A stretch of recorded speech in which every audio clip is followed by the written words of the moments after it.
Doctor திரு RSK Lakshmana பிரபு அவர்கள் உங்கள் முன். அவரை மரியாதை செய்ய என்னுடைய தாயார் திருமதி ரேவதி சங்கரன் அவர்கள்.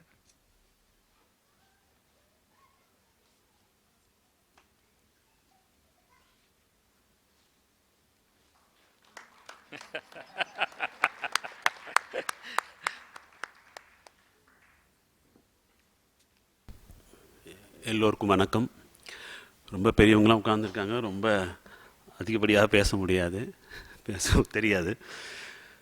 இன்றைக்கி ஒரு விஷயம் கவனிச்சிங்கன்னா, நார்மலாக ஸ்பாக்கோ ஒரு ஜிம்முக்கு போனால் ஒரு குளிர் ஒரு உறைந்து போன நீர், ஒரு ஃப்ரீசிங் வாட்டர் இருக்கும். இன்னொரு டப்பில் வந்து ஒரு சூடான வெப்பமான நிறைந்த ஒரு தண்ணி இருக்கும்.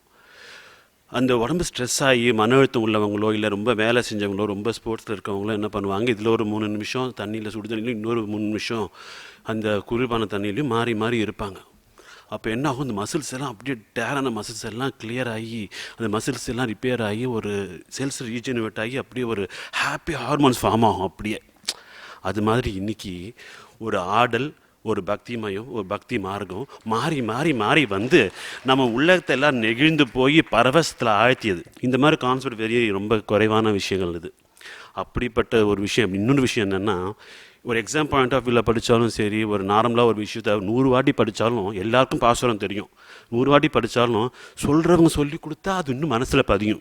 இவனுக்கு 143ன்னு சொன்னாரோன்னா இது வாழ்க்கையில் மறக்கவே முடியாது. அது மாதிரி சொல்லி கொடுக்குற வாதியாரை பொறுத்த விஷயம் மனசில் பதிகிற விஷயம். அதனால தான் எப்போவுமே செவிக்கு கேட்டு புரிஞ்சுக்கணுங்கிறது சொன்னேன். அதெல்லாம் தெரியாது, மனசில் அப்போ தான் பதியும். அதனால் வாத்தியாரை பொறுத்து தான். ஆமாம், லிப்லாக் அது மாதிரி மனசில் சில விஷயங்கள் பதியும்னா அதுக்கு ஏற்ற மாதிரி சொல்லிக் கொடுக்கணும் வாத்தியார். அது மாதிரி சொன்னால் தான் மனசில் பதியும். அப்படி ஒரு பக்தி மையத்தை வந்து அவர் ஏற்படுத்தி உள்ளார் இன்றைக்கி. அது மட்டும் இல்லாமல் ஆடுறவங்களுக்கு இன்னொரு விஷயம் என்னென்னா, எப்படி எப்படி ஆடும்போது ஒருத்தருக்கு என்ன விஷயம் ஆகும்னா, பிரெயின் மேக்ஸிமைஸ் ஆகும். அது புதுசாக ரிசர்ச் கண்டுபிடிச்சிருக்காங்க. இம்பீரியல் காலேஜ் ஆஃப் லண்டனில் கூட சொல்லியிருக்காங்க. என்னென்னா, ஆடுறவங்களுக்கு மட்டுமே அது நடக்கும்.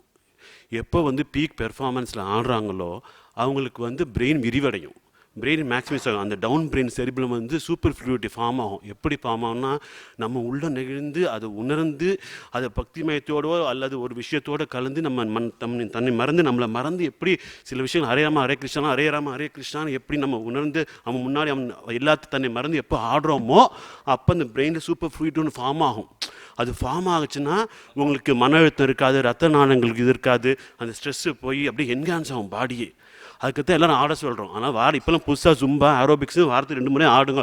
உங்கள் பசங்களோட ஆடுங்க, உங்கள் பாட்டி தாத்தா கூட ஆடுங்க, வீட்டில் கும்மி அடிங்க, கோலாட்டம் அடிங்க, எல்லாம் ஆடுங்க.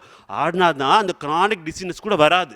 இப்போ புதுசாக டிசீனஸ் வராதுக்கு ஒரு விஷயம் என்ன கண்டுபிடிச்சிருக்காங்கன்னா, இந்த சூப்பர் ஃப்ளூயிட் எப்போ ஃபார்ம் ஆகும்னா நம்ம சந்தோஷத்தில் ஆடும்போது மட்டும்தான் அந்த சூப்பர் ஃப்ளூயிட் ஃபார்ம் ஆகும்.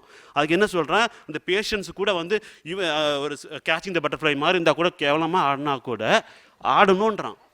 ஆடி ஆடி நம்ம சந்தோஷத்தில் ஆடுனா அந்த பிரெயின் விரிவடையும், மேக்ஸிமம் மெமரிக்கு நல்லாகும். அதுதான் வந்து காக்னிட்டிவ் தாட்ஸ் ஜாஸ்தியாகும், அந்த அறிவாற்றல் உருவாகும். ப்ரோப்ரியோசெப்டிக் வந்து இன்னும் ஜாஸ்தி வரும், அந்த எக்ஸ்பிரஷன் நல்லா வரும். அதுக்காக தான் எல்லாம் ஆடணுன்றாங்க. மனம் நிகழ்ந்து ஆடணும், மனம் சந்தோஷத்தோடு ஆடணும். அப்படி ஆடும்போது தான் அதுவும் பக்தி மயத்தோடு ஆடணும். இன்னும் கேட்கவே வேணாம், பலன் 2 பங்காக கிடைக்கும் நம்மளுக்கு. இன்றைக்கி வந்து பேச்சும் ஆடலும் கலந்து பரிமாறி நம்மளெல்லாம் சந்தோஷம் ஆக்கி இந்த ஸ்ரீபாதம் அகாடமிக்கு நன்றி கூறி விடைபெறுகிறேன். நன்றி, வணக்கம்.